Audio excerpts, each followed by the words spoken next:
Биздин редакцияга жер талашы боюнча бир тууган Кулматовдор кайрылышты. Алардын айтымында 2005-жылы Бишкек шаарынын Лев Толстой 234 дареги боюнча жайгашкан үйдөн ата-энеси бир бөлмөлүү батир алышкан. Ал эми 2007-жылы үйдүн алдындагы чектеш жер жалпы жашоочулардын макулдугу менен Кулматовдорго тиешелүү бага сатылган.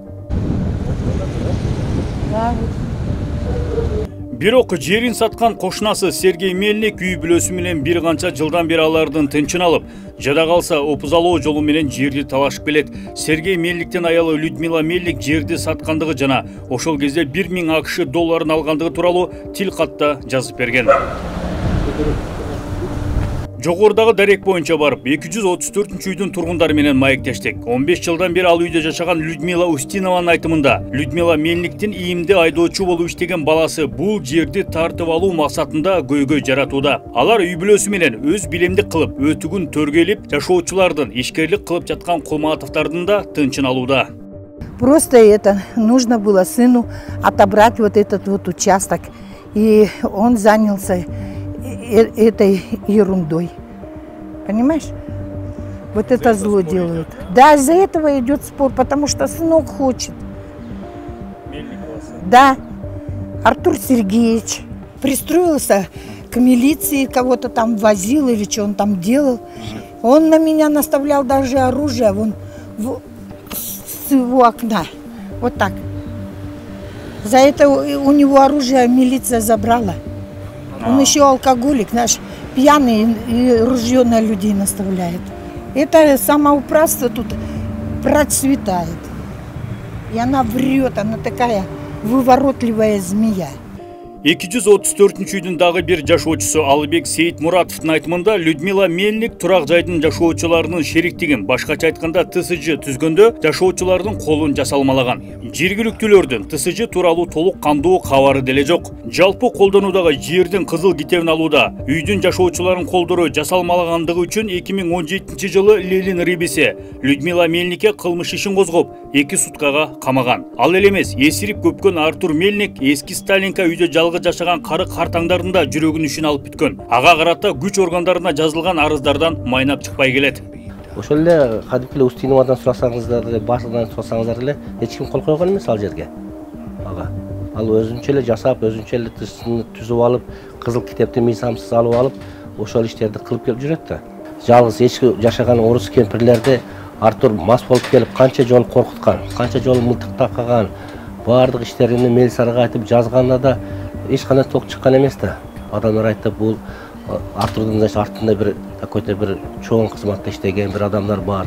Ошондой эле Артур Мельник 234-үйгө катарлаш жайгашкан стратегиялык маанидеги мамлекеттик материалдык резервдер фондунун склады жайгашкан жерге кызыл чийинден өтүп, жабыштырып үй салып алган.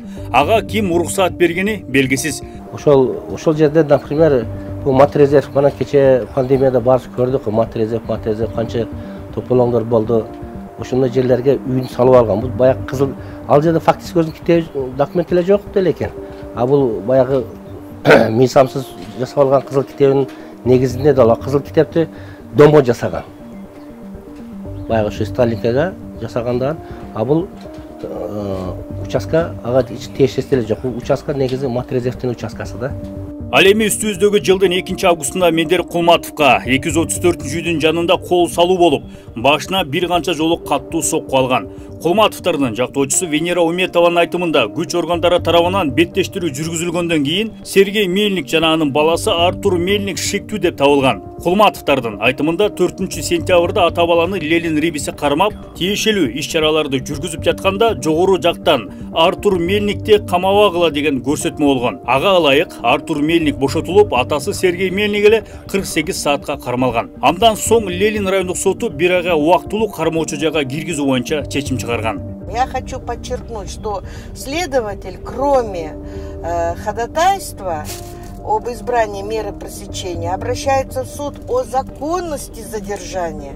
И, соответственно, Ленинский районный суд признал законным действия следователя по задержанию Мельник Сергея. И поэтому ему избрали меру пресечения в качестве 1 месяца с содержанием в СИЗО. Но мне сегодня стало известно от моего подзащитного, что Мельник Сергей не содержится в СИЗО номер 1, куда его направил суд Ленинского района, а содержится в ином месте. Кулматовдардын жана жашоочулардын айтымында Мельниктен үй бүлөсүнүн жогору жакта калкалаган кишилери бар. Артур Мельник ички иштер министрлигинде иштеген экен. Тагыраагы финансы чарбалык камсыздоо башкы башкармалыгынын башчысы, милициянын полковниги Тариел Сарыбаевдин айдоочусу болгон. ИИМдин басма сөз кызматынын маалыматына ылайык, ал 1-сентябрда тагыраагы мындан 11 күн мурда кызматтан кеткен. Жок, кеткен ал. Качан жумуштан алынды? 1-сентябрда жумуштан кетти. Артур Мельник жогору жактагы калкулоочулары аркылуу камактан бошонуп кеткенден кийин жабырлануучу Медер Кулматовдун жакындары нааразычылыктарын билдирип ИИМге барышкан. Аларды ички иштер министри Кашкар Жунушалиев кабыл алып, мекеменин финансы чарбалык камсыздоо башкы башкармалыгынын башчысы Тариел Сарыбаевдин айдоочусу болгон Артур Мельникке карата мыйзам чегинде чара көрүлө тургандыгын айтышкан. Бирок али күнчө ИИМ тарабынан Артур Мельникке карата эч кандай аракет боло элек. Жогоруда жактоочу Венера Уметова айтып жаткан башка жер баңгизаттарды мыйзамсыз жүгүртүүгө каршы күрөшүү кызматынын имаратындагы убактылуу кармоочу жай болушу мүмкүн. Кулматовдардын баамында жогору жактан кийгилишүү болгондуктан Сергей Мельникке карата райондук соттун чечими ишке ашпай башка жакка киргизилген. Бул кызматка баш багып соол узатып көрдүк. Просто ошол теме УВС биякта бул жерде да негизи. УВС эки жерде. УВДде и биякта Эзнондо. Бирок Эзнонго отношениясы жок УВСтин. Силерге тиешеси жок. Биздики только служба по борьбе с незаконным оборотом наркотиков.